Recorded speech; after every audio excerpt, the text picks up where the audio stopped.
Böyük bir kənd yenidən qurulur. Böyük qayıdış proqramı çərçivəsində bərpası davam edən Cəbrayılın Soltanlı kəndində tikinti işləri yekun mərhələyə yaxınlaşır. Horovlu və Şükürbəyli kəndlərindən sonra Soltanlı rayonu üzrə sakinlərin qayıdışına hazırlanan 3-cü yaşayış məntəqəsidir.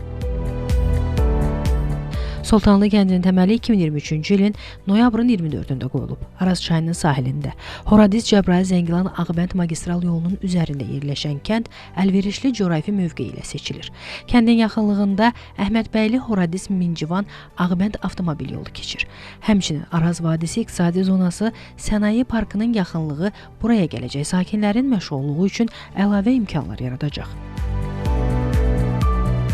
Layihədə müasir mühəndis və enerji səmərəli həllərlə yanaşı milli memarlıq üslubu və ənənəvi yaşayış elementləri də qorunur. Cəbrayıl, Qubadlı və Zəngilan rayonlarında bərpa, tikinti və idarəetmə xidmətinin icraçı direktoru Növrəz Cəfərov bildirib ki, ümumilikdə yaşayış evləri üzrə tikintinin təxminən 50% icra olunub. Kəndin ərazisi ümumi olaraq 108 hektar ərazi təşkil edir. Hal-hazırda tikinti aparılan ərazidə 420 fərdi yaşayış evi, inzibati bina, çoxfunksiyalı bina, 140 yerlik uşaq bağçası, bayraq meydanı inşa olunur. Hal-hazırda gördüyümüz kimi, kənd ərazisində 420 fərdi yaşayış evindən 336-sında qaba tikinti işləri yekunlaşıb, digər evlərdə isə tikinti işləri sürətli şəkildə aparılır. Bu ilin sonlarına doğru kənd ərazisinə köç planlaşdırılır.